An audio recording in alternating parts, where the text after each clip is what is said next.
धन धन सतगुरु तेरा ही आसरा। सन 2006 की बात है। एक दिन मैं सुबह चारपाई से खड़ा हुआ तो मुझे मालूम हुआ कि मेरे पांव व हाथों पर सूजन आई हुई थी।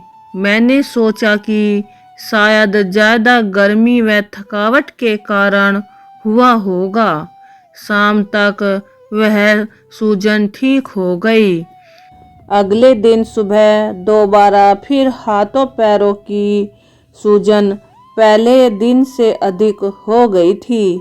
यह देखकर मेरी चिंता और भी बढ़ गई कि हाथों पांव के अलावा सूजन सारे चेहरे पर भी हो गई थी। मेरी पत्नी के भाई श्यामलाल इंसा जी केमिस्ट हैं को इसके बारे में बताया तो उसने तुरंत किसी अच्छे डॉक्टर को दिखाने के लिए कहा।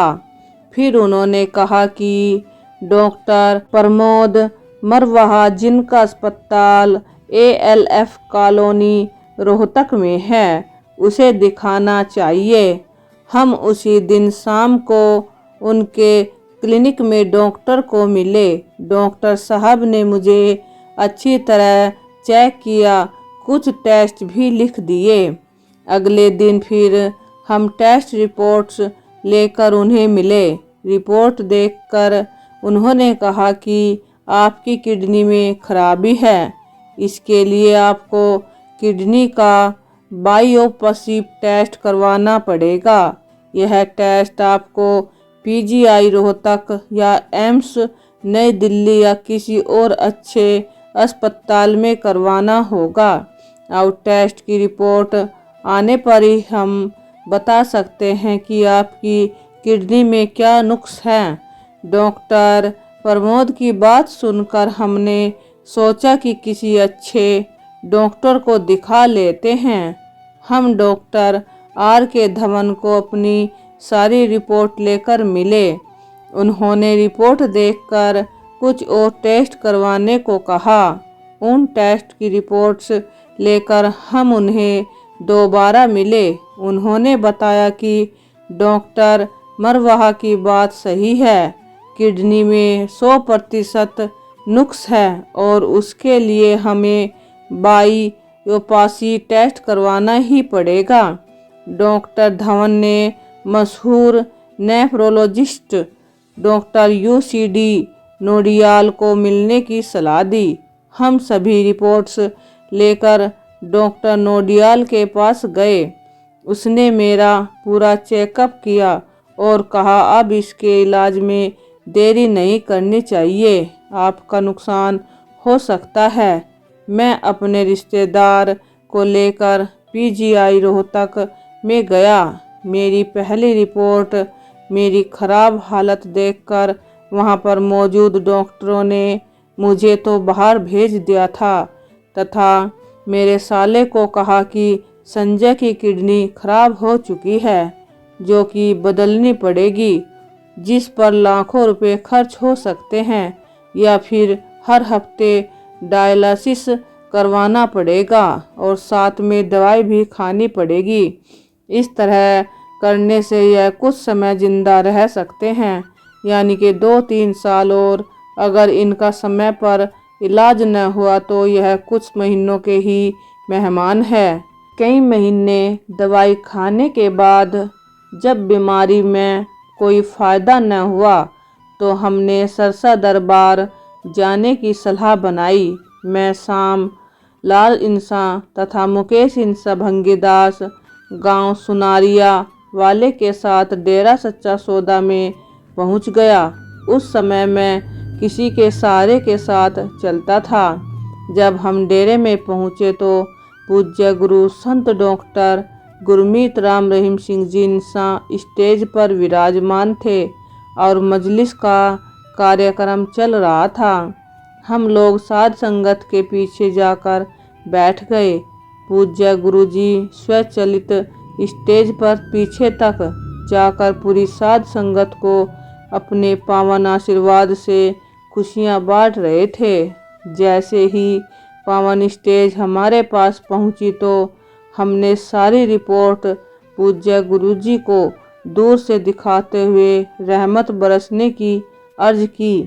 पूज्य गुरुजी ने अपना आशीर्वाद देते हुए बीमारी वाला प्रसाद भी दिया।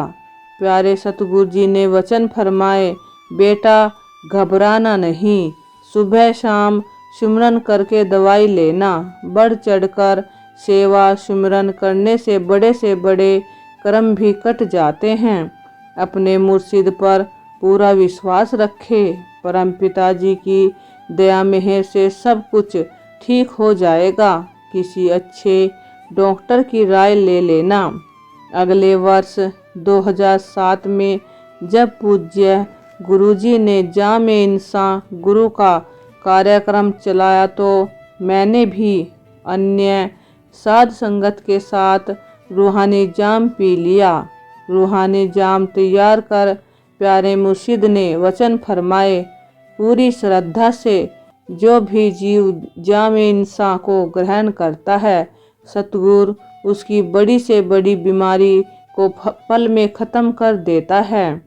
पूज्य गुरुजी के दर्शनों से उसी दिन से मेरी हालत में इतना सुधार हुआ कि मैं बगैर सहारे के चलने लगा। उस समय हम 1 हफ्ता सरसा दरबार में रहे और जितनी सेवा हो सकी हम करते रहे। मेरी हालत में दिन व दिन सुधार होता रहा। मेरे हाथों पांव तथा चेहरे की सूजन जो कई महीनों से थी वह अपने आप घटती गई। 7वें दिन जब हम सिरसा से रोहतक वापस अपने घर को आने लगे तो मेरे शरीर पर सूजन नाम मात्र थी। चलने से पहले हम एडम ब्लॉक में एक डॉक्टर साहिब को मिले। उन्हें अपनी बीमारी के बारे में और उसमें सुधार के बारे में भी बताया। उन्होंने भी पूज्य पिताजी के वचनों के अनुसार किसी अच्छे डॉक्टर से दोबारा राय लेने की सलाह दी। हम अपने घर रोहतक आ गए। फिर अगले दिन हम पूज्य गुरुजी के वचन अनुसार डॉक्टर नोटीवाल को जयपुर गोल्डन अस्पताल दिल्ली में जाकर मिले। उन्हें हम पहले भी मिले थे।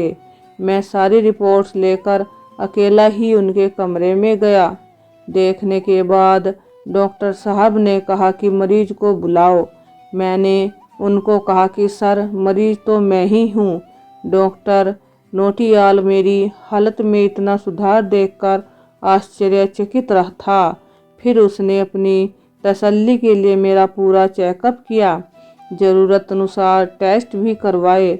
देखने के बाद डॉक्टर साहिब खुद हैरान था कि ऐसी लाइलाज बीमारी इतनी जल्दी कैसे ठीक हो गई। ये तो कोई परमात्मा का ही अपार कृपा हुई है, नहीं तो ऐसी भयंकर बीमारी लाखों रुपए लगाने के बाद भी मरीज जिंदा रह सके यह संभव नहीं। पूज्य गुरुजी ने अपनी रहमत से ही मेरी उस लाइलाज और जानलेवा बीमारी को जड़ से ख़त्म कर दिया। हजारों जन्म लेकर भी अपने सतगुरु मुर्शिद का कर्ज चुकाया नहीं जा सकता। धन धन सतगुरु तेरा ही आसरा।